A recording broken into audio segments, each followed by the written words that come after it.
Hello, everyone, and welcome to today's edition of the Presence Posse Presents. I have Danielle McMahon with me today, and I'm Miriam Siegel, and we're going to be talking about presence and parenting. But we're doing part two because last week the guys talked about presence and parenting, and we decided we would call that part one. And they kind of gave us a challenge. They said, well, it's only the guys. What do the girls think? So here we are. And you're about to hear what we think. And of course, we welcome you to join us and share your comments and questions. And if you agree or disagree, whatever, because we learn from it and we hope you do too. So I thought we would just start today right away with, since the topic is presence and parenting, what do we think parenting is? What do we think the job of parenting is? Or even calling it a job. Do you have anything you want to say about that right off the bat, Danielle? Well, since you brought up the topic of job, I absolutely think that it is a job. I think it's the most rewarding and most challenging job that most people could endeavor. Um, and I asked my sister when she was a mom, and that's basically what she said. It's more joy and more work than I could have ever imagined. And that was when she was a new mom, just an infant child. And I don't think that it particularly gets easier as it goes along. My husband had a friend's mom tell him, never wish your children older. Mm. So I thought that was an interesting thing that he had taken in. Mm-hmm. And my husband is really good with children, like little anything, youthful animals, youthful humans. He's really good with that.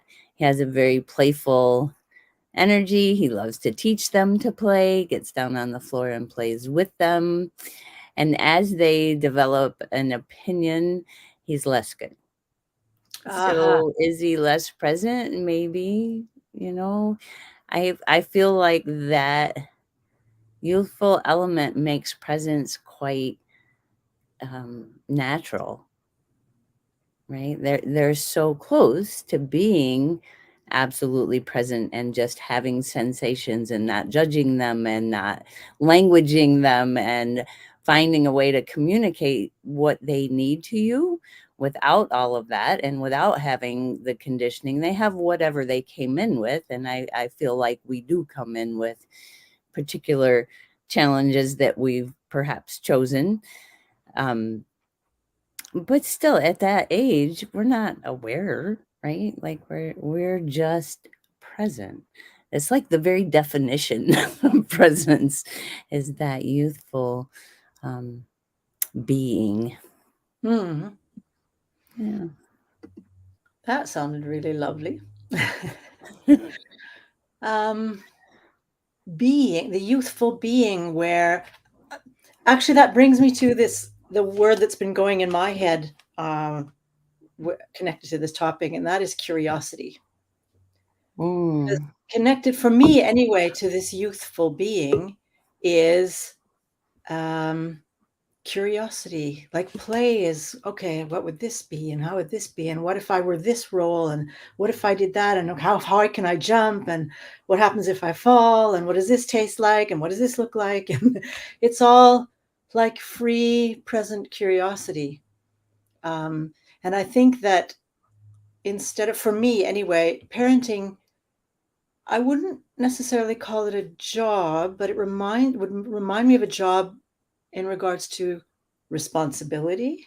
I do consider it a responsibility being a parent.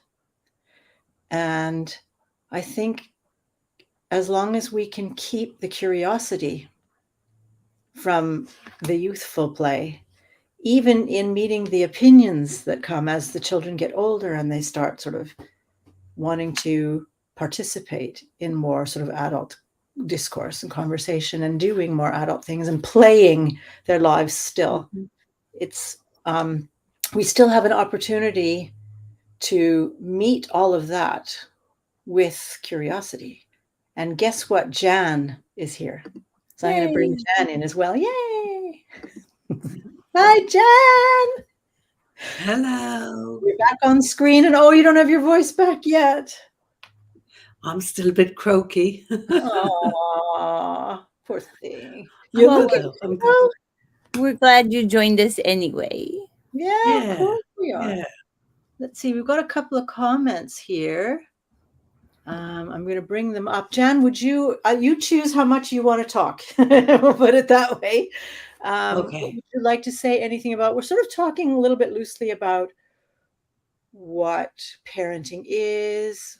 What kind of is it? A job, a responsibility, that sort of thing. Is there anything you'd like to add to that, or what you think about that?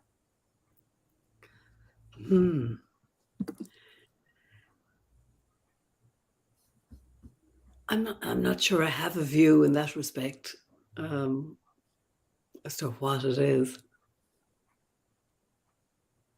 I guess it's just something you do when children come along.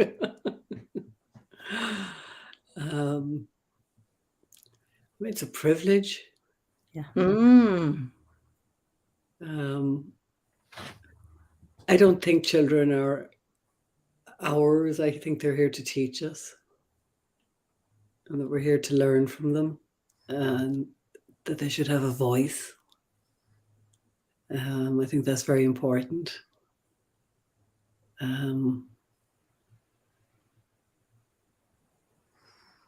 Yeah, and I think it's fun if you allow it to be. Yeah, it's got some serious stuff going on, but I'd have to say overall, my overall experience of parenting was one of joy. And even in times that were tougher, as I was listening to you, staying curious, keeping the lines of communication open, and keeping hope and possibility on the table for anything to happen, I think is important. But for me, and this is probably a personal thing, the whole business of children having a voice and feeling like they matter and that they're listened to and validated, I think is a very important part of parenting.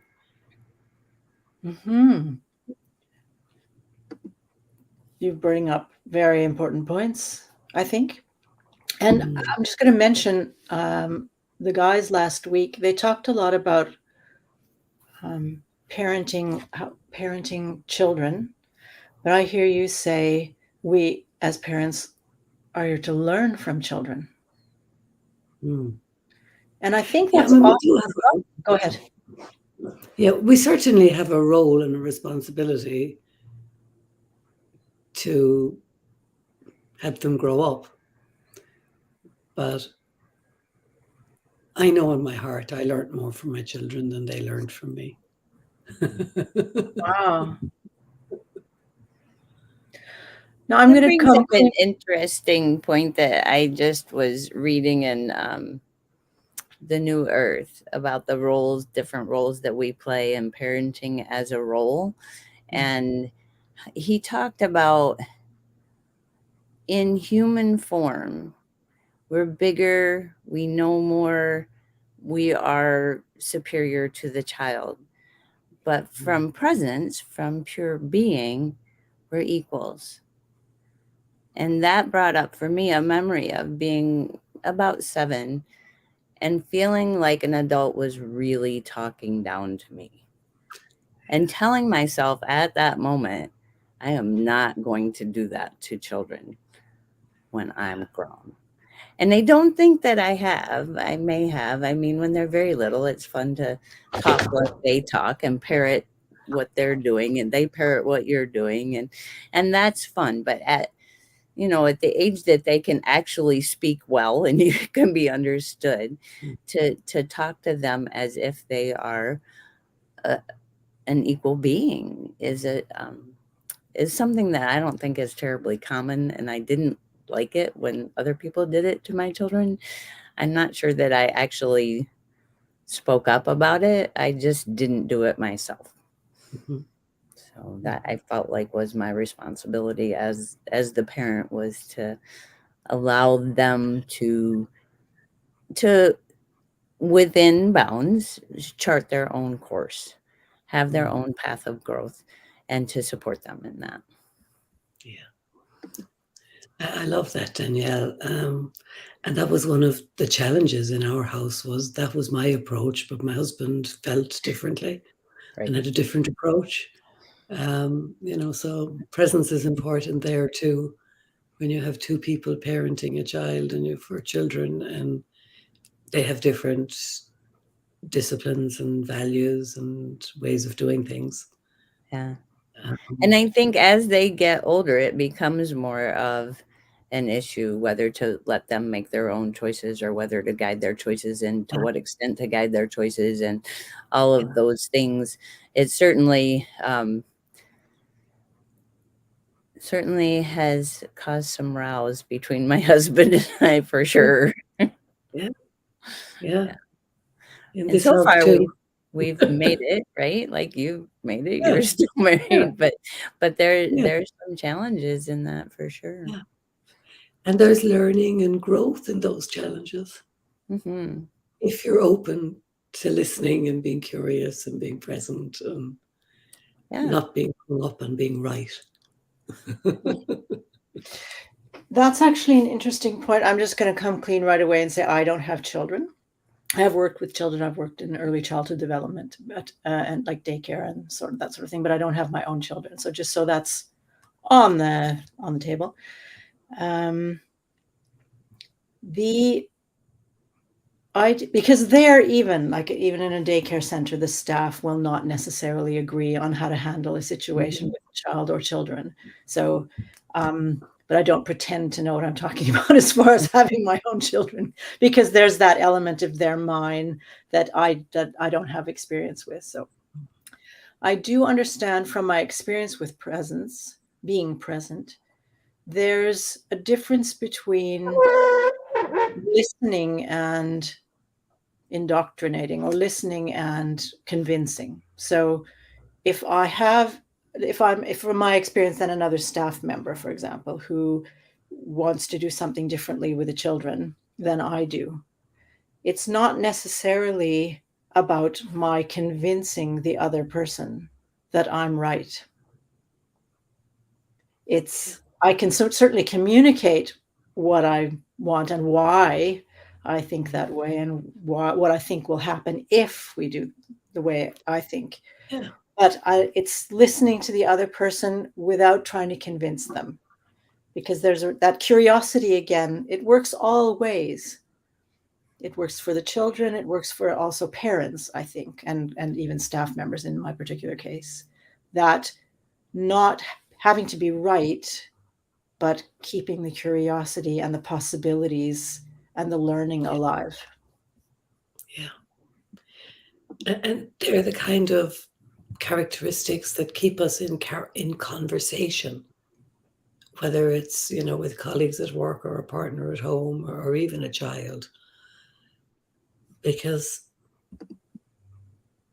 when we're present, those things stay on the table, and conversation can continue to flow and go in different directions, and we don't end up in debate.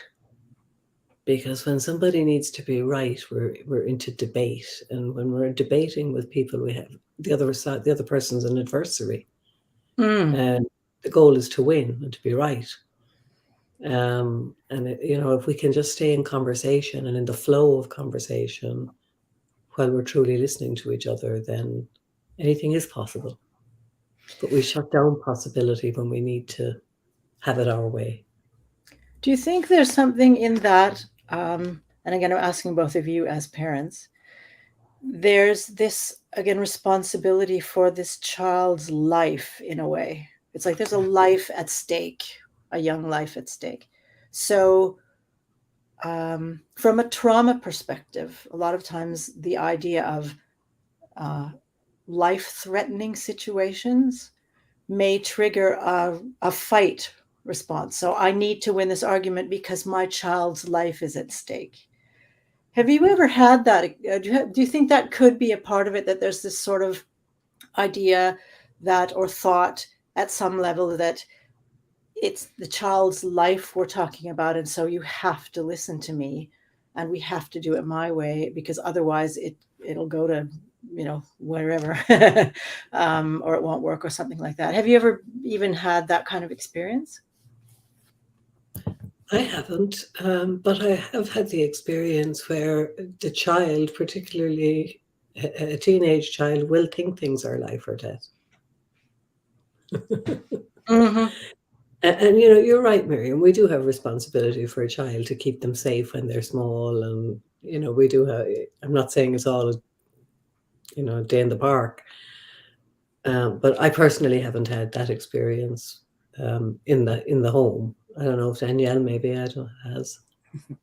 Well, I've talked about my son before, and I kind of have to bring him up, right? Because he chose to be a bull rider. And he really wanted to be a bull rider when he was like 8. And my husband shut that down. And I was okay with that, but he kept on asking when he could ride bulls, when he was going to be old enough, big enough, whatever that it was that my husband was concerned that he wasn't at 8, and he wasn't. And the avenues that were available changed. Like his older brother rode bulls when he was that age, but they had a different circuit. Excuse me. So they had junior bulls, they had smaller bulls for the kids to get on. In fact, they might have been steers. And when John was of that age, that program had been shut down and another program had taken its place, and they didn't have that novice type year. They didn't have the junior sized animals. So our son is fairly small. And so by the time that he was 15 and he was still saying, I want to be a bull rider, I finally said, okay, we're done fighting this, because if we don't allow it, he's going to choose something worse, in my opinion, right? Like, I felt like he would end up in a gang. That was my gut feeling on it, was if we don't allow him this outlet for this adrenaline that he wants to experience, he's going to find it somewhere. And this seems like the most likely. And in fact, my father may have visited and said, your son's going to end up in a gang. And I was like, no, I don't think so. He's going to be a cowboy. Here we go. We're going to be rodeoing. And I don't know that I even brought that up to my husband, but he did agree at that point. And I felt like that was life and death for him. Right? Like this, I've let it go on all this time. I'm not going to need to be right here, but this is his path. This is what he's chosen. And he's 15. He can do this, So reluctantly, my husband agreed and understood that. But I got questioned by a lot of other parents on that choice to allow him to get on rough stock. And how do you do that? Well, that's my supporting his path and understanding. And other rodeo parents had said, yeah, I mean, it can happen to any child, can end up in a fatal situation, right? Crossing the street, driving a car, getting an illness, any of these things can happen. Just because this appears to be more of a choice than those things doesn't mean that it's necessarily more risky. So that was a time, and certainly there were times when the older boys took the truck and didn't come home, and my husband was livid, right? And I was like, I hope they're alive. So it wasn't a life or death thing, but it certainly was in my mind that was an option too, that they might not have made it home. You'd think we would have gotten a call, but Are we still gonna get the call? So I feel like there's been a lot of those kinds of situations where you get the choice of whether you're going to take responsibility for their life as a parent. And yeah, like Jan said, I feel like it's a stewardship. It's not an ownership. Like you said, Miriam, I don't have my children, and they're still, they're only ours to steward to adulthood, right? Like they're never our possessions. And in my opinion, in present parenting, I wouldn't think that you would think of them as possessions. So having worked in that setting with them, you certainly have the same kind of experience of I'm guiding, stewarding a life.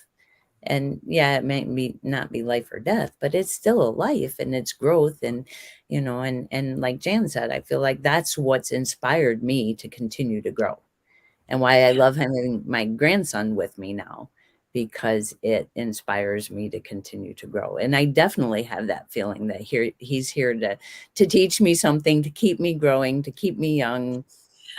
Yeah. It is a privilege in that, for sure. Yeah, it is.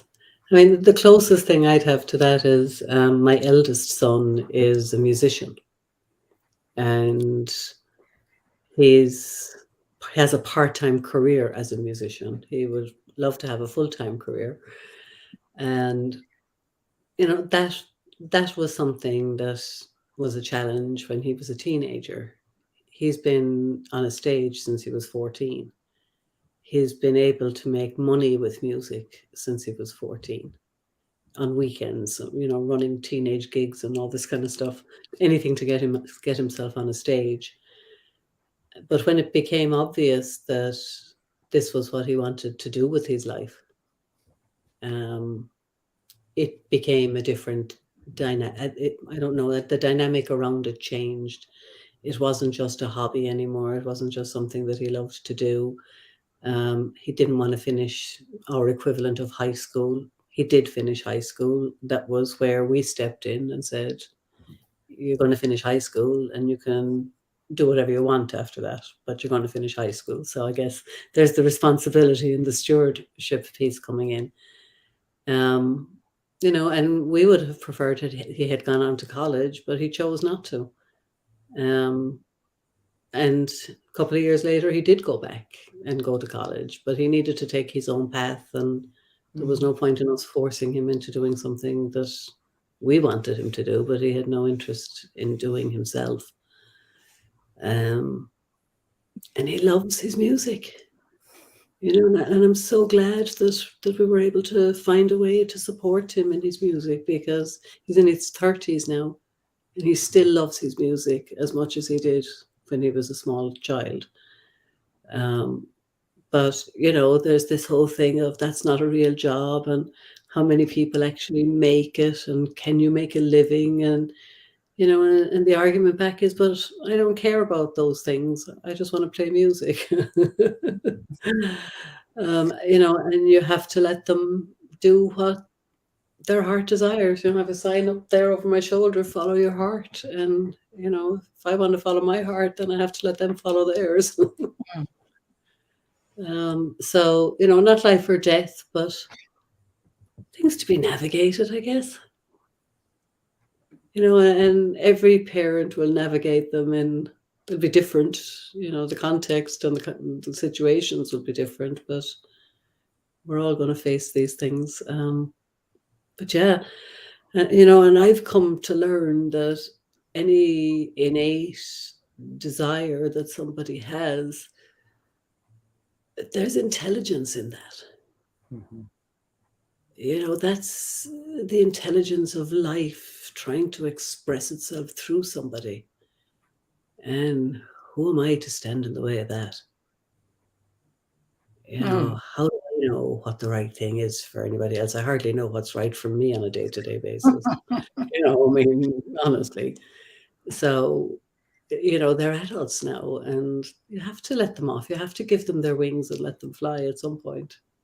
That's not always easy either, for them or for you. No. I was actually, sorry. No, go ahead. Parenting from a place of fear and parenting from a place of presence. Mm. And then because I think it's not unusual for parents to fear for their children, that something can happen to them. And of course, something can happen to them. The question, I think, would be whether or not parents can prevent any of that, because children will be children. And I mean, for all of the limits that we put on our children, they can still run off and do things we know absolutely nothing about. Danielle, your son could have been training, behind your back without you even knowing, or doing something similar, or off at school playing music, Jan, without you knowing about it. So they will often find a way, or they find an alternative that is, as you mentioned, Danielle, not necessarily the healthiest alternative. But that sort of drive has to go somewhere. So parenting from fear, where I was parented a lot from fear. So I was told a lot of things like, don't do that or you'll break your neck. You can't do that, it's dangerous. You can't leave the house. There was a lot of, or it was okay for the boys to do things, but not me. I was the girl at home, kind of thing. So there was a lot of fear I noticed from my parents. And that kind of communication where the child is not really seen and not really heard, it's like telling me that, oh, don't do that, you're going to break your neck, or this is dangerous, or whatever, is telling me almost constantly that I can't deal. If I'm a child and I'm listening to that again and again and again, is you can't deal with this. This is too much for you. You're not strong enough. You're not smart enough. You're weak. You're whatever. Instead of, from a presence point of view, in my experience, it is, I'm afraid you're going to hurt yourself. Yeah. That's a huge difference. I mean, and you've both given really beautiful examples. There is a certain amount at a certain age, and up until a certain age, where the child will not have enough experience. Mm-hmm. Whether parents and children are the same, I mean, we are the same, we're human beings, but the children will have less experience than the parents, generally speaking. So up into certain ages, it's wise for the parents to guide the children, but not necessarily run them over. So, and then it may be difficult, I'm imagining, the transition from my child is young and I need to guide more, and my child is getting older and stronger and smarter, and I need to guide less and allow more of the child, who is becoming an adult, to shine through and explore and experience what it is like to be more of themselves in the world. So for me, like, I'm curious about this. Okay, I want to be a bull rider. Oh, cool. What's that about? What about bull riding excites you? What is it that makes you want to be a bull rider? And like, see them.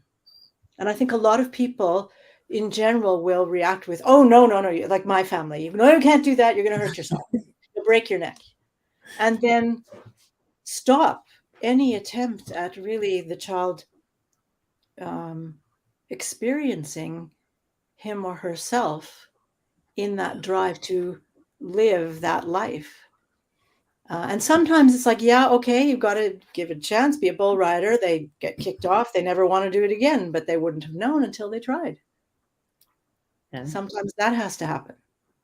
Well, and I think my husband was hopeful that that would happen. He took him to a clinic first instead of a competition, and he got bucked off and he got stepped on, and it was relatively high on his thigh, and everybody was around him, and my husband was just standing, waiting, see what they said needed to be done. And the other people around him were like, aren't you going to go out there? He said, no, this was not my idea.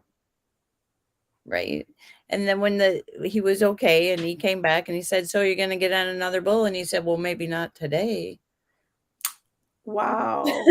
But he did. So he knew that he already knew the consequences. He'd been following it for all this time. And he did ride sheep when he was very young. So from the time he turned 3, because he wanted to do this, like he got here wanting to do this, wanting to ride rough stock. He rode sheep until he was 7, right? And then that class was done and he could go on to the bulls. But also his older brother was in it when he was very little. And of Yeah. course, siblings look up to their elder siblings. Like, we always said, he thinks they hung the moon. His older brothers are twins. So, yeah, it's a couple of things that you brought up, Miriam. One is, yeah, maybe we haven't all been parents, but we've all been parented, right? So we know what perhaps judgmental parenting is, or egotistical parenting is, or the opposing things to presence in parenting. And because there is no right, there is no perfect, and every interaction is a different personality and a different whatever. I was talking to my dad one time and I said, you raised me like a boy until I was a teenager and expected me to be a young lady. What the heck? Right?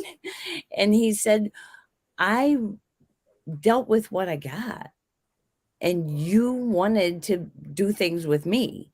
You didn't want to be in the house with your mom. You wanted to be outside with me. You came like that, right? So I just encouraged what was, but then there was this sudden switch, and the whole horse thing, right? Like, oh, that's the sport of kings. We are not kings. You are not doing that. And yeah, I am. So so there was that conflict there too. And so you have those memories of things like I did when I was 7, that I'm not doing that. I also had that memory, right, of my dad saying, you can't go to the Professional Horsemen's Association show because it costs too much. And me making a stand for myself and saying, but I am going to be a professional horseman and I do need to take off school and go to this show, and we'll find a way to pay for it.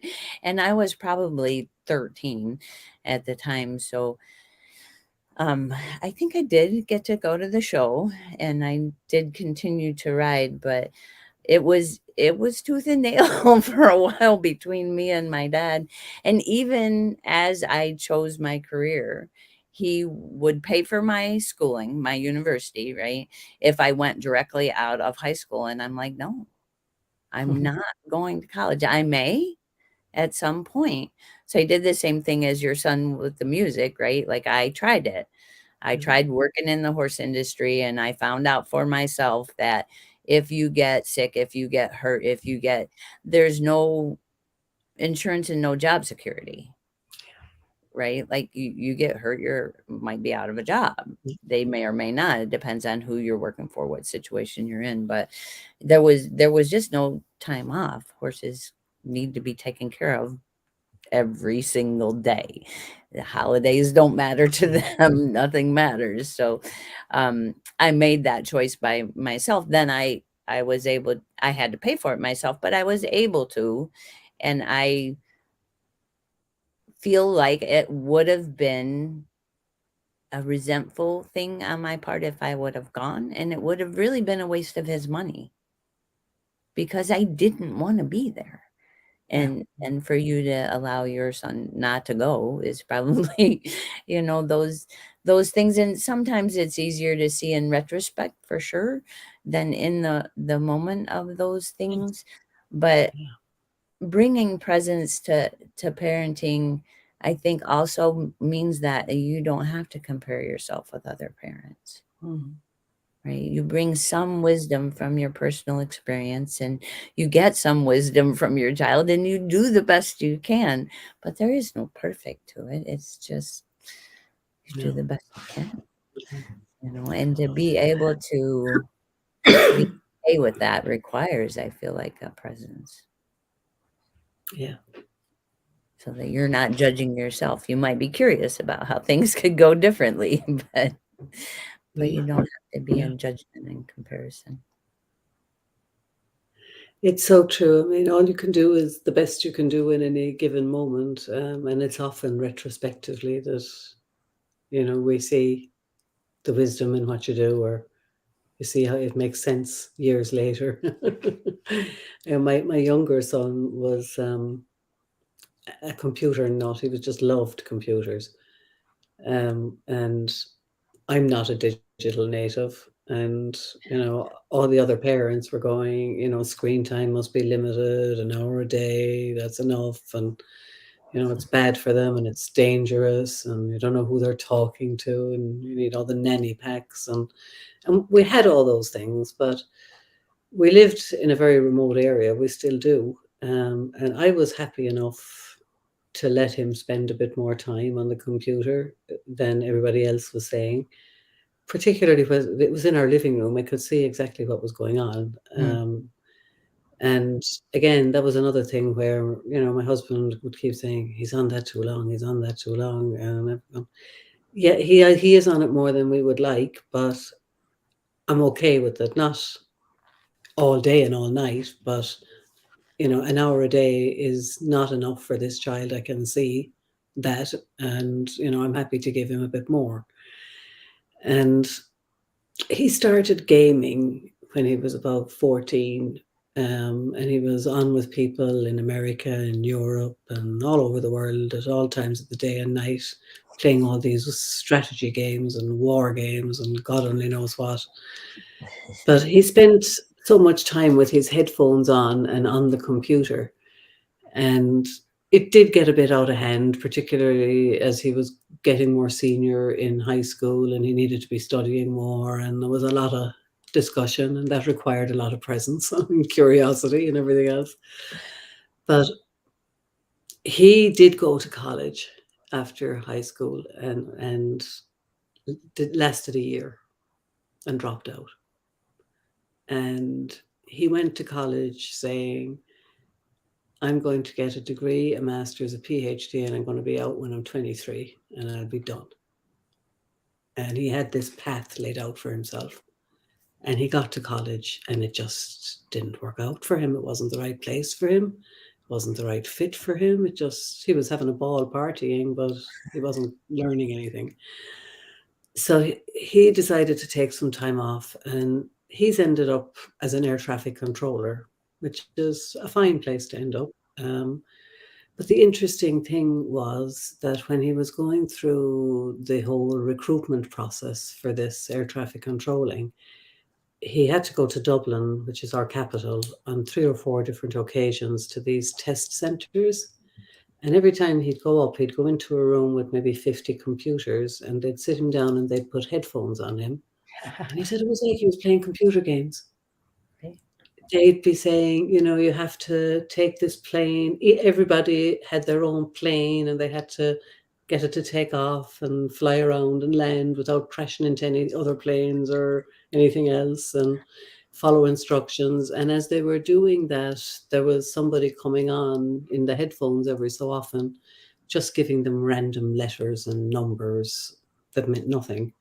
And then at some point during it, the person would come back and say, repeat the last 4 letters you heard, or repeat the last 4 numbers you heard, or something to that effect. He thought this was the best thing ever. Like, he was coming out of those test centers, and I couldn't even keep up with him in my head. He was talking so fast and so buzzed is the only word I can use coming out of there. And it was then I thought, that's what all those computer games were leading him up to. Like, all that time he spent on the computers was an asset to him in that process and in the role that he does now. It was almost like training or preparation for where he was going. But we had no way of knowing that. He didn't have any way of knowing it. And I'm not saying that that was fate or destiny or anything, but we don't know how things are going to work out. And if a child is drawn to a certain thing just because we don't understand it, or can't make logical sense of it, doesn't mean that there's something wrong with it. We have to trust their wisdom as well, and their innate desires to do things and chase things. So that was one where definitely it was retrospectively that we were going, oh, okay. Glad I didn't stop him from playing on the computer. Mhm. He wouldn't have made it through the recruitment process. Fantastic. So it's interesting. Yeah, and we can't Yeah. always know. And what the guys talked about trust last time too, and there is this can be a very difficult thing to choose to trust and to not know and to stay in the not knowing while trusting. And sometimes it goes wrong and sometimes it goes fantastic. And we can't, I mean, we're human too as parents, as adults. We can't always know. And sometimes we have to take a leap of faith, Yeah. just as we know our children will have to. There's this, I actually I heard you say something in the direction of, or maybe I'm just interpreting it, but I'm going to bring it up in my own way. Children are born with their own wisdom. They don't necessarily have the life experience that we have, but they are born whole beings already with some form of wisdom. And we tend to think that we need to teach them stuff and we need to shape them. I have this couple I know, when they had before their first child was born, or just after, I think, so they knew it was going to be a boy, was a boy. They said, no, he's gonna love going skiing, and and they had this whole thing they decided. And I thought, well, what if he's actually a gay football player? Like, you know what I mean? It's like there was no curiosity as to who this kid really was and what he was bringing into the family. It was like, no, he's gonna go skiing and he's gonna do this and this is the person. And I felt really sorry for this kid, and he was just born basically. There is this beautiful thing that I experience that children bring, and I work a lot with adults as well, that adults can learn again to bring, and that is a sense of wonder to the world. A lot of times as adults, we lose that. We've been taught to not wonder. Just do it this way. Obey your boss, and then you get your paycheck, and then you go home and you do whatever. This sense of wonder about everything. I think it has a huge role in parenting. This idea of, I can't know, but it's like we're in this magical world together, and every experience is a magical experience. And there's that, what's this? What's this? What's this? And we do it with kids a lot too, generally speaking. What's that? What do you see there? And we forget about ourselves. It's like, well, what do I see? What am I noticing? And how can I bring that into the relationship and create this magical, wonderful space for my children and also for myself as a parent? There wasn't really a question in there. It was just a general reflection. Yeah.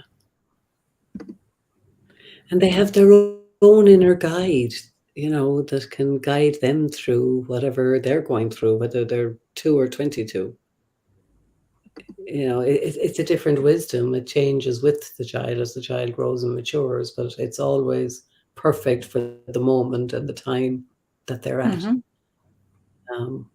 And we have to trust that.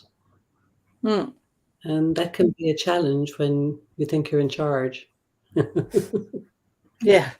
Well, and you think you know things, right? Like, I made that comment as I watched the guys last week. Probably the best thing that I have done as a parent is to teach my children that everything that I know is subject to revision, that I'm willing to listen to other points of view, not just theirs, but their teachers, their coaches, my teachers, my coaches, and I continue to grow with them and to be willing to see things differently and to change my mind and not have to be right all the time, which aggravated my little bull rider when he was very young. He would ask me things and I would say, I don't know. What do you mean you don't know? I don't know. Well, guess. Okay, I can guess, but it's not factual. And how much is real and how much is our perspective, and that our perspective changes as we grow, not just from infancy to adulthood, but in adulthood, right? That we continue to grow, that we continue to be able to see things differently, or to understand them or experience them differently. And that curiosity, and not so much the need to be right. And that same boy, I remember asking him when he was a teenager and he was really mad at his dad about something, would you rather be right or would you rather be happy? And he said, both. I want to be both. That Well, I is get sometimes that. possible. If you can only be one or the other. I'm laughing at Bobby's comment there. Here's what I think currently. I didn't have that line. I remember one of my lads asked me one time, and he was quite small when he asked me this, and I was kind of looking at him and he said, "What do scientists mean when they say the universe is expanding all the time?" I'll never forget the day he asked me that question. I was like,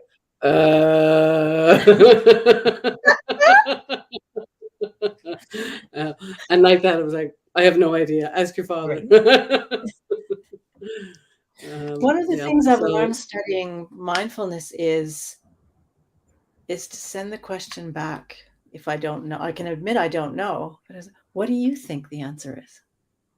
mm, And sometimes, I mean, kids have the most amazing imagination, but sometimes they've put things together and they're looking actually in a way for confirmation. And it's like, well, I actually think it's like this. I've been thinking about this a while, and that's really why I'm asking. And they tell all kinds of stuff. Or you can go through a real magical mystery tour of what's going on in their mind. Wow. Right. yeah. But it still gives Yeah. them amazing sort of confirmation of your point of view is interesting. So I'd like to hear what you have to say. Don't just ask me as well. Go ahead, Jana. I'm sorry, I didn't mean to cut you off. No, not at all. I'm looking at Rosalie's comment. She's an ongoing joke with her son of either his dad or I being like the dad in the Bernstein Bears. This is what you must never do. Yeah. Oh. Yeah, life's a contact sport. You're going to have those mishaps, and yeah. That's actually a really good point, because again, if I look at my own background, then my parents sort of, or mostly my mother, because my father was working a lot, so he wasn't around a lot, sort of teaching children to avoid life rather than preparing them to deal with it. Something about being present to what is, that is empowering for both children and parents, I think. Like, is part of the responsibility of being a parent to empower the child to deal with whatever comes, or to avoid making mistakes, or maybe a bit of both. And how do we know?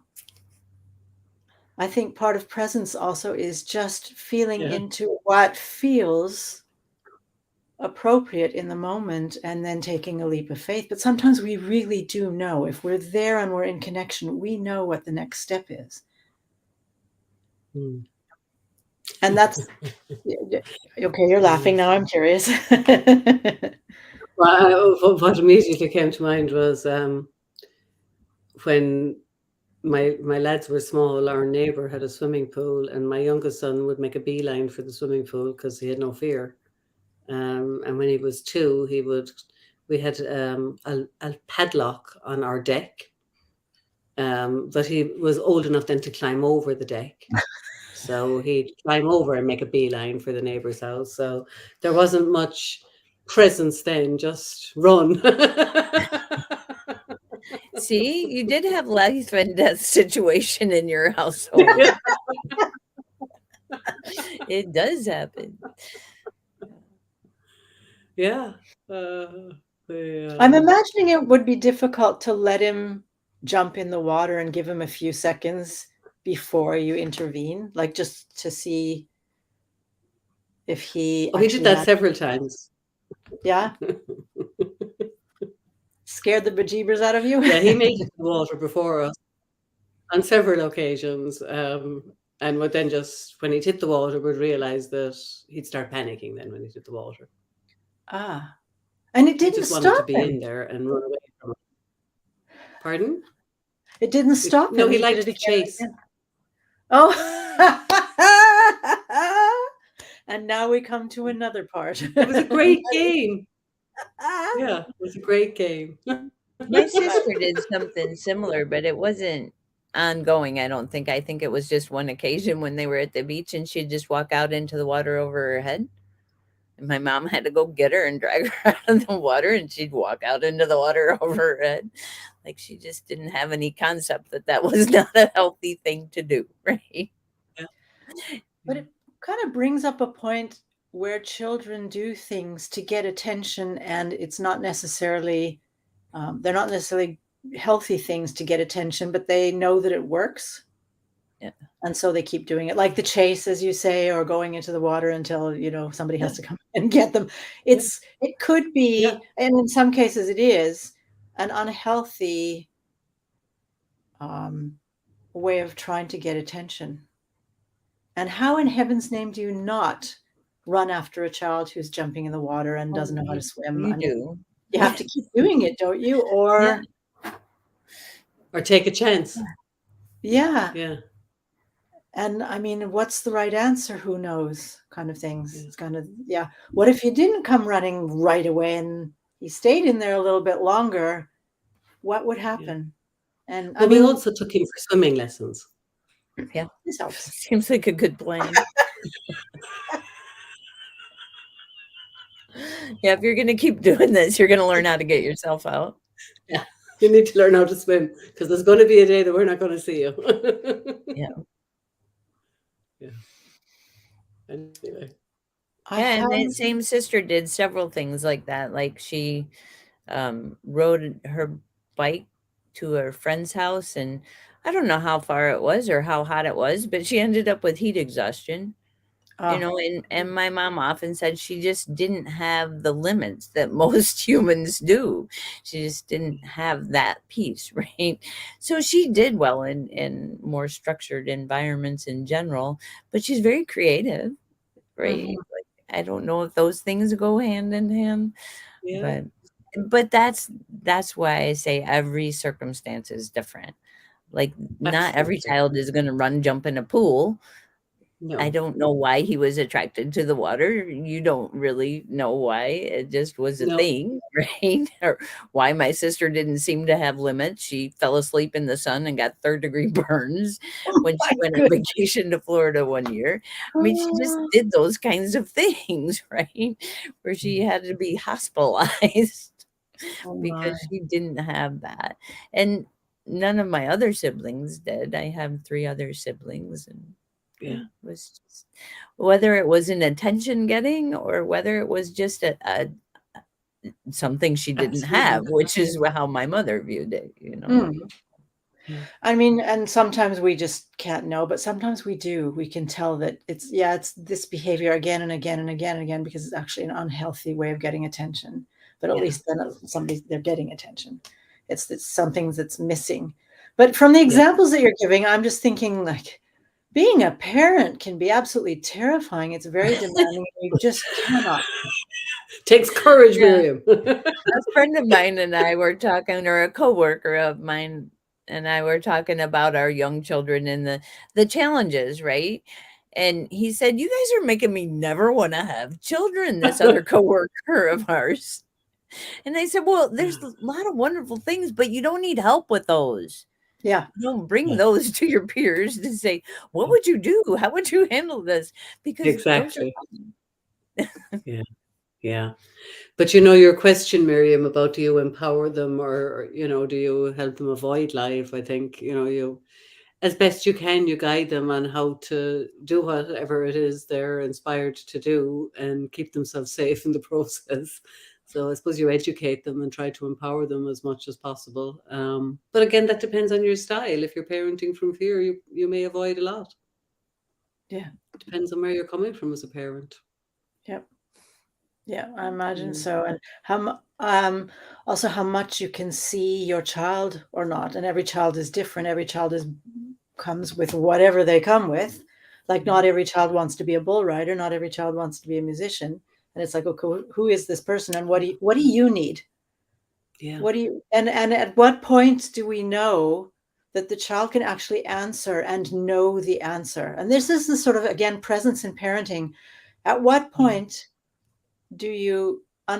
is a child able to be present enough and cognitive enough, like mentalized presence, not just childhood presence and okay, you're going to eat a biscuit and take 3 hours because they're so present to the experience of eating the biscuit. That's not the kind of presence I'm talking about.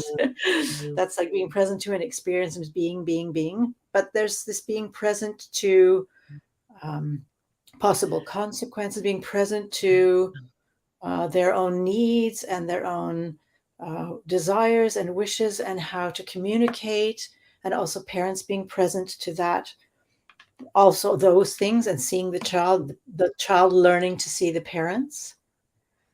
There's like a lot. That, I mean, I don't mean to diminish what Danielle and I have experienced, with the musician or the bullfighter, but what seems to be coming up more and more for parents is this whole gender thing.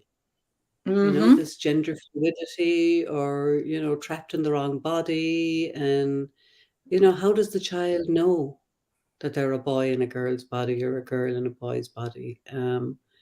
And how do the parents trust the child and let the child lead in that situation?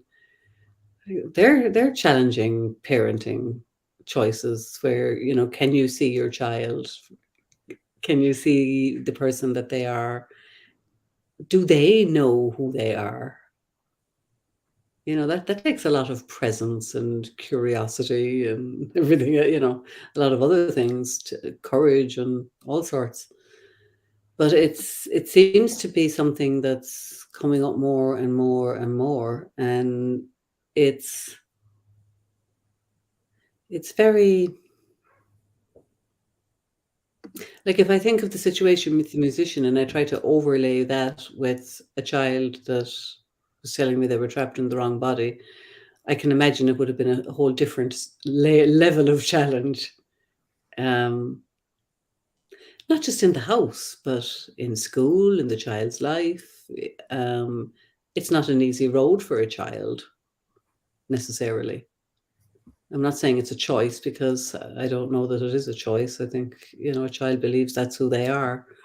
But at what stage, at what age, at what, stage of development does the child lead and does the adult lead? I don't know the answer.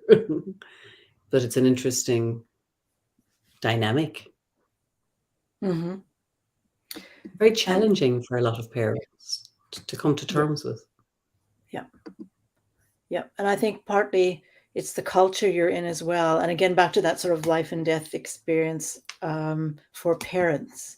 Like, my child my male on the outside child seems to think he is a girl.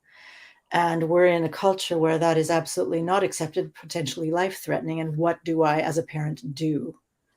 I love my child. Do I support my child? How do I do that in this particular setting? And how do I take care of myself and potential other siblings even in the process? How do I get my child through school?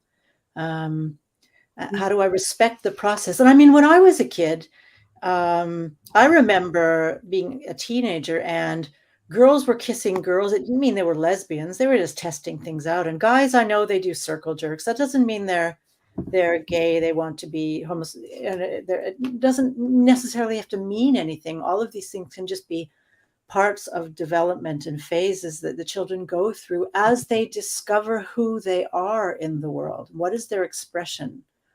What is being me in this world feel like and look like and sound like?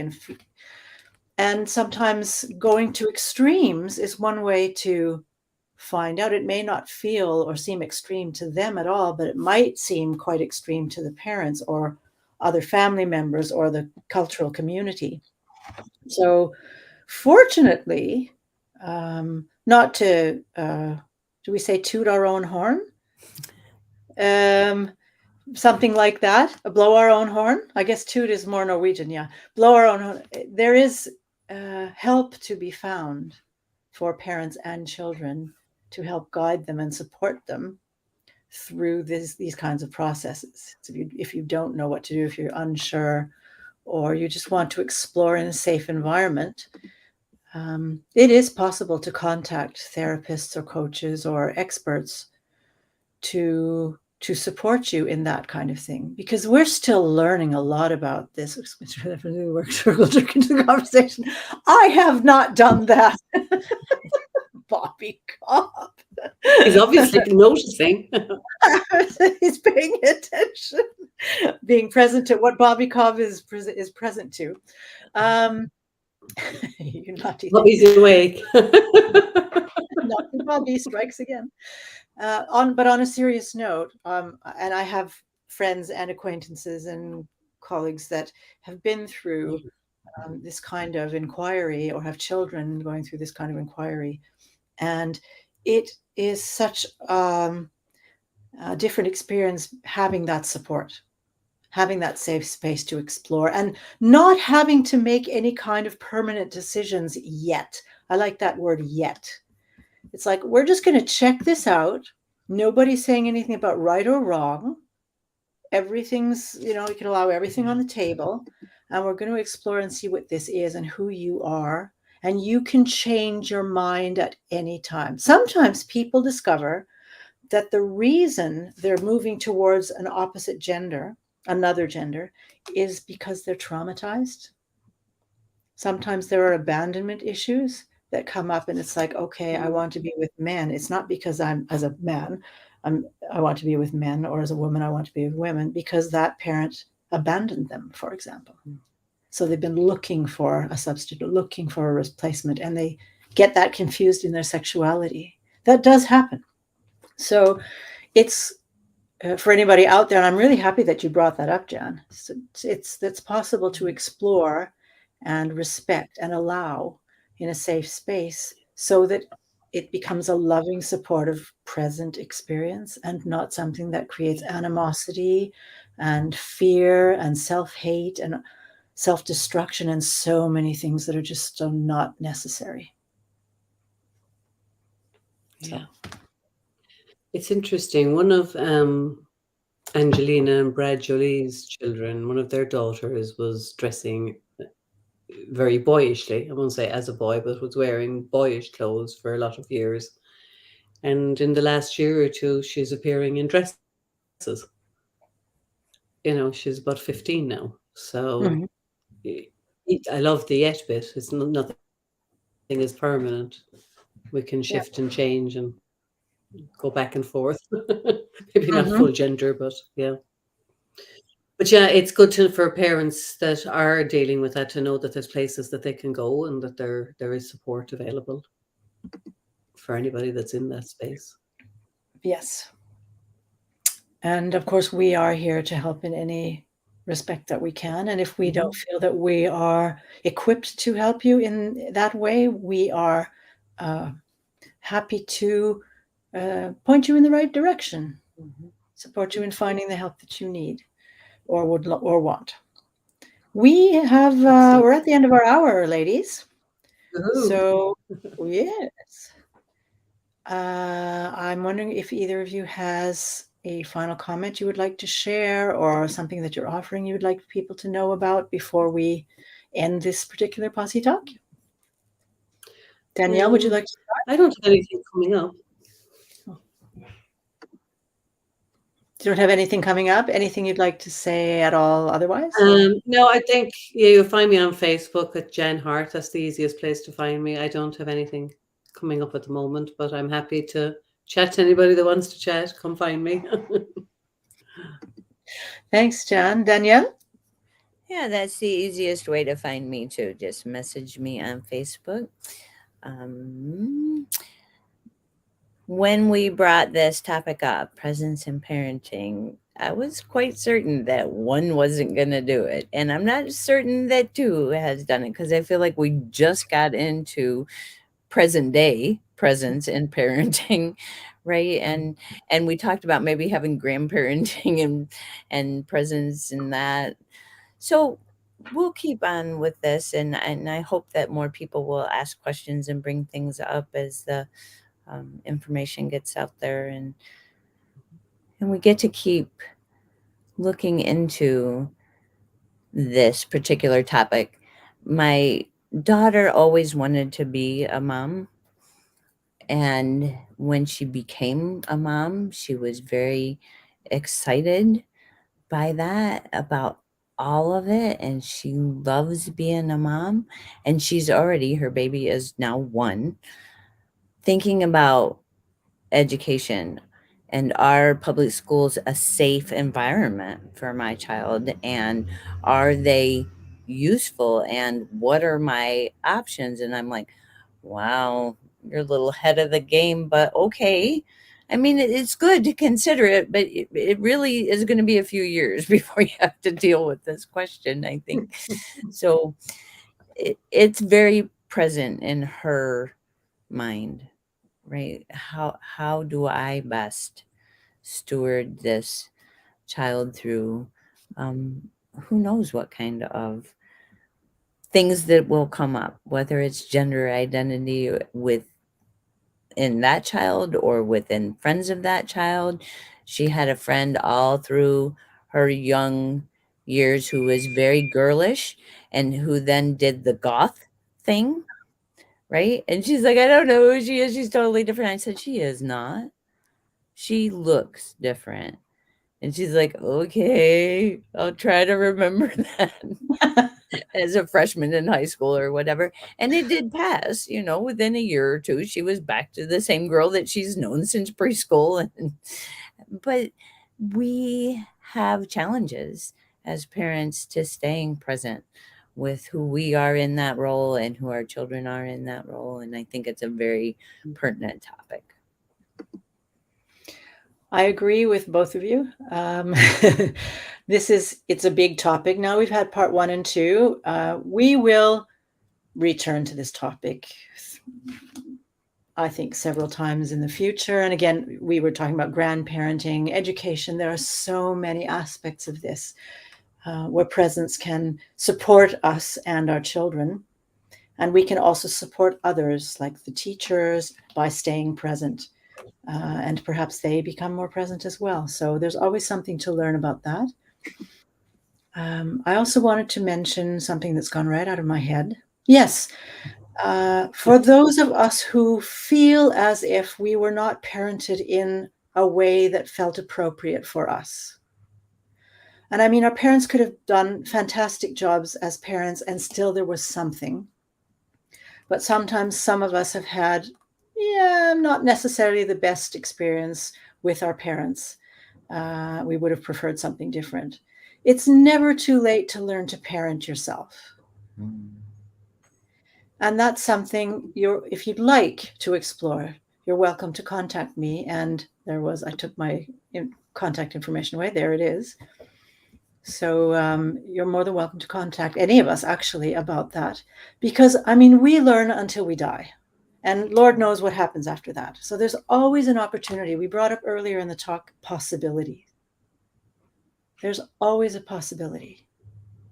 So we invite you to make use of those possibilities, and you're welcome to contact us if you like. And we will be back next week with the Presence Posse, presenting yet another topic about presence. So we'll see you again next week. And for those of you who participated this week, thank you very much for your comments.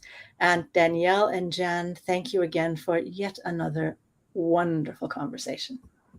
Thank you, Miriam. Thanks. See you all next week. Come on, ladies.